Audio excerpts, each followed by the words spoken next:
Okay, so now we're looking at a parallel circuit where we have three resistors, R1, R2, and R3, that are in parallel. And again, these resistors are attached to the same 2 points. They're all connecting to the positive and negative terminals of this particular battery that we have.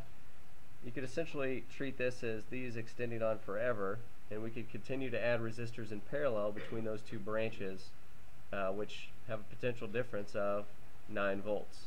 So that's what we know that's the same in a parallel circuit, is that every branch has the same resistance, or the same voltage as our source. What happens if we continue to add more resistors in parallel? Current will increase from our source because we're adding more opportunities for the current to flow through there. What else happens? Okay, the voltage is constant through there, yep. If the current increases, what else has to change if the voltage remains constant? The resistance decreases. So the more resistors we add in parallel, the less resistance there is overall. Good. What happens to your battery if you continue to add more and more resistors to it? Yeah, it drains faster. So the more current is pulled, so it drains faster. So here are the 5 things we're going to be solving for: the total resistance, the individual currents through the branches, and then the total current that's coming from our source. We also have identified that the voltage on each branch is the same as the total voltage supplied by the source. So let's kind of go through. What do we want to solve for first? Okay, you could solve for individual currents or the total resistance. Either one of those would be appropriate to start with. If you started with individual currents, do we know the voltage on this line? Yeah, the potential difference between these 2 points is 9 volts, and the resistance is 180 ohms. So let's go ahead and do that. Those are pretty simple to find I1, I2, and I3. We'll do one together, then I'll have you pause the video, and I'll have the other 2 written out. So again, the current through the first branch is the voltage over the resistance in that branch. That's going to be 9.0 volts divided by 180 ohms. So 9 divided by 180.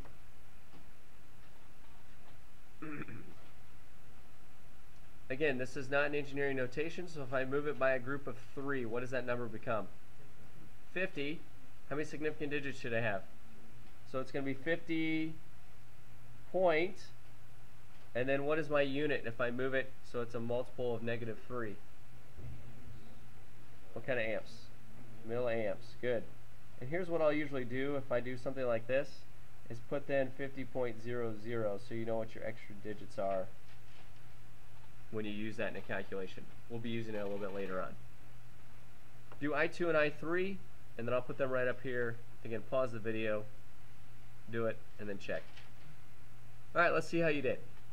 Here is I2 and I3. Again, your calculator might have had this number in it. You can do this in your head, the conversion from amps to milliamps. And then again, this has 2 significant digits, so it rounds to 41 milliamps for my answer. Here is I3, calculation for it.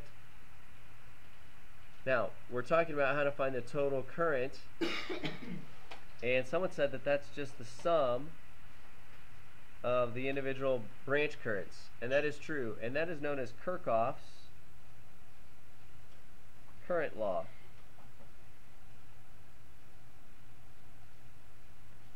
Anybody know what type of circuits this current law relates to? Parallel only. And it's this.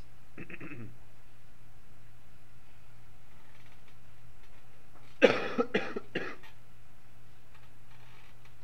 let's find the total current. 50.00 milliamps plus 40.91 milliamps plus 19.15 milliamps.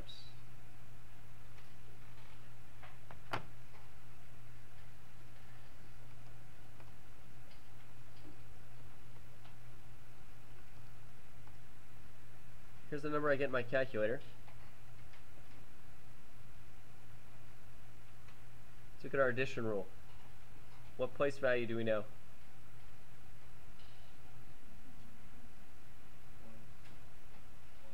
Answer's good to the. So what does this round to then? 110 point, because we want to show that that ones digit is significant. How many significant digits does 110 now have? These only had 2, right? So with addition rule, you can actually gain significant digits. And with subtraction rule, you can actually lose significant digits. So that's kind of part of it too.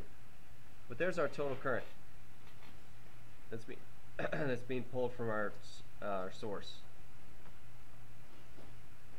What's the last thing we have to solve for? The resistance. What is the equation to solve for the total resistance in a parallel circuit? Yeah, this one's a little different. This one is 1 over RT plus equals, 1 over R1 plus 1 over R2 plus 1 over R3.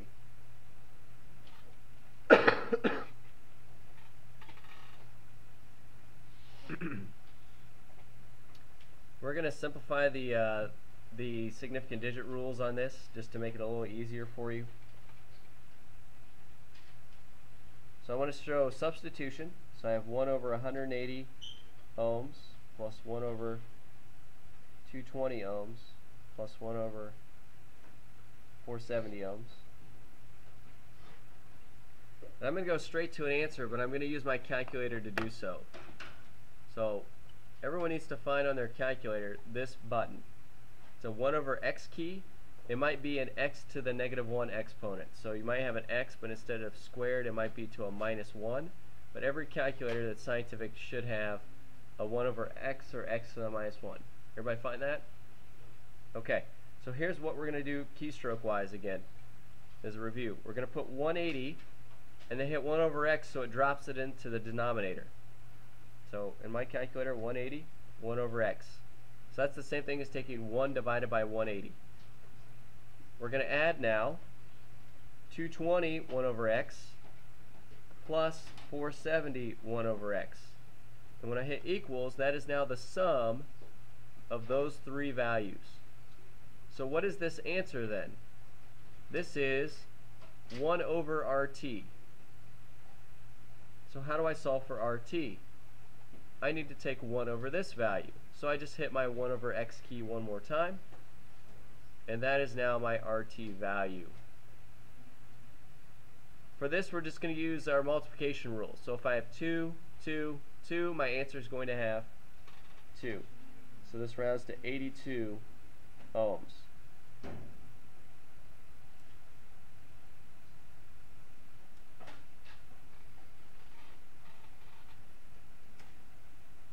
So essentially what this tells me is that instead of this big circuit here, we can simplify this circuit to this.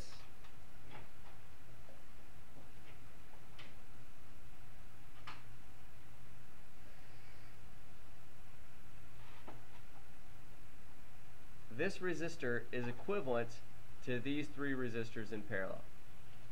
And that should make sense. Let's go through the logic here. If I have a resistor and it's 1 ohm and I have 1 volt, how much current am I pulling? Everybody say it's 1 amp? Okay with that? What if I had another resistor in parallel? It's like opening a second door in my classroom. I now have 2 resistors that are in parallel that are 1 ohm each. But what have I just done to the total amount of current that pulls through there? I get twice as much people that can go through the doors, right? Twice as many people. So I've doubled the current.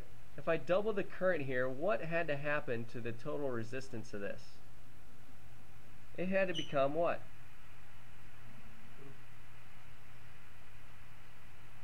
Let's check and see if we can see it mathematically. So if I have 1 over RT equals 1 over 1 ohm plus 1 over 1 ohm.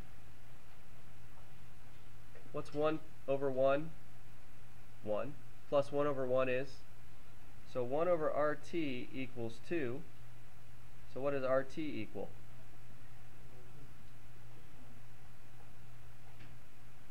Which is what we said.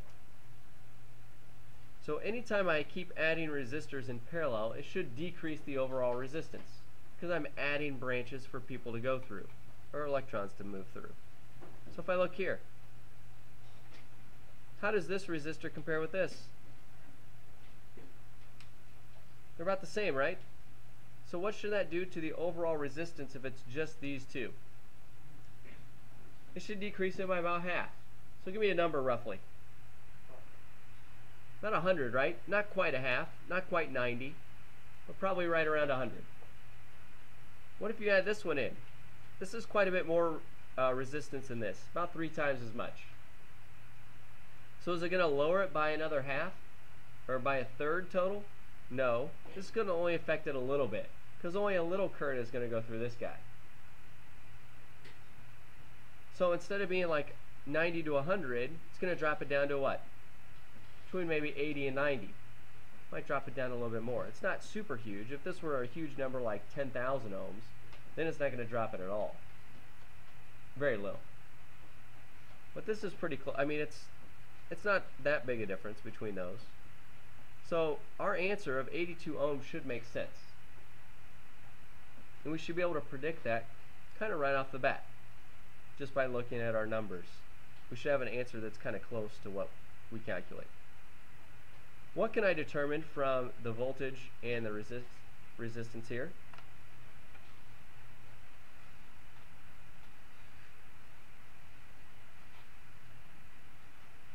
What can you determine? The current. So I can find the total current coming out of here. So let's do it. Total current is voltage over total resistance. Voltage is 9 volts. Resistance is 81.78 ohms. I got that number from right there. Anybody take a stab at what the total current's going to be? Yeah, good. I heard it. 110. 9 divided by 81.78. Convert to milliamps. This only has 2 significant digits now.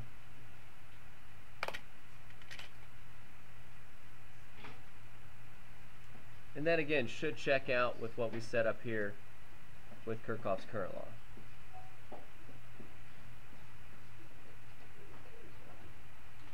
Yes. Okay. If you already know the total resistance or total current, you solve for that. You take that and solve for the total resistance. You can, but typically I want you to solve it using this resistor value. It's not that you couldn't, but this is typically what you do. You actually want to solve for total current here, this method, and then look and see what your individual currents are and make sure that the sum of those is the same number as this. So it's a good check of your work. And if you go back to the total resistance calculation, Yes. should we use the multiplication or addition rule? We're using the multiplication rule, that's why we're simplifying it. Technically, if you were going to do this for real, you'd have a division rule, followed by an addition rule, followed by another division rule. Because that would be simple. Did you do it out that way? Then possibly yes. It's a lot of work to show so we're just simplifying it. I'm gonna give you the leeway to do that, so you can just do it in one step in your calculator, going from here to here, without showing all that work. Okay? But yes, if you were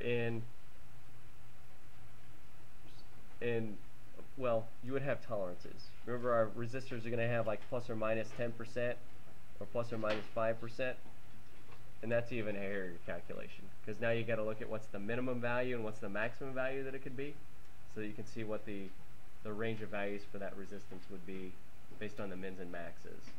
So we won't get into that either. It's kind of beyond, trying to help simplify for the other 99%.